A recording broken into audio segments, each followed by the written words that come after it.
Katulad nga ng inaasahan ng pamunuan ng Manila South Cemetery, ngayon ay bumuhos nga ang bilang ng mga individual at maging pamilya na bumisita rito para sa Undas 2025. Pagpatak ng alas 5 kaninang umaga, nagsimula ng magpapasok ang naturang pamunuan sa kanilang sementeryo at habang tumatagal, unti-unti nang kumapal ang bilang ng mga tao sa loob nito.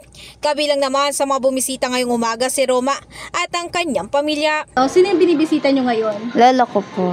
Simula bata po ako, dumaki na po kami na binibisita po namin. Yearly po namin siya ginagawa. So parang tradition na po ng family na every 31 or every November 1, nakukumpleto po talaga kami. Tapos binibisita po talaga namin yung puntod niya. Pag bumisbisita po kayo, ano po yung mga dinadala nyo kay lolo nyo? Kandila, number 1 po yun. Tapos syempre, yung pagkain na pagsasaluhan namin. Tsaka kape kasi favorite niya po yun. Maliban sa kanya, isa pa sa ating nakapanayam si Adrian na bibisita naman sa kanyang lola. Since 2018, paray na po yun eh. Dadalawin lang po namin yun. Dati po, madalas kami nagdadala pagkain, dito na kami po kumakain. Ngayon, sa labas na lang po kami kakain, mainit na po kasi.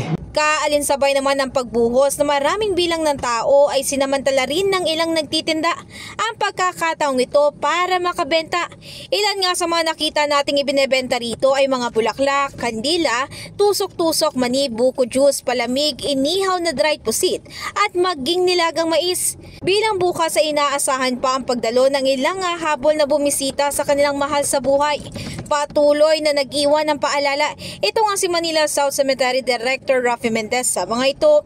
Ulitin po natin, wag na po natin dalhin yung ating mahal na aso at pusa dito sa loob ng sementeryo para po hindi na kayo maabala dito sa entrance. Pangalawa, yung mga magdadala po ng speaker, wag na po nyong balakin na magdala ng mga speaker dito, mga pintura, etc. Bawal na po ngayon. Dalhin nyo lang po yung Biblia or rosary para kayo ay makapag-pray dito sa inyong mahal sa buhay. Sa latest update na nasabing pamunuan, pumalo na sa mahigit 100,000 ang kabuang bumisita sa naturang sementeryo.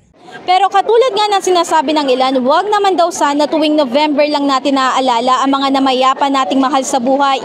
Pero sana raw maging araw-araw ay may sama natin sila sa ating mga panalangin.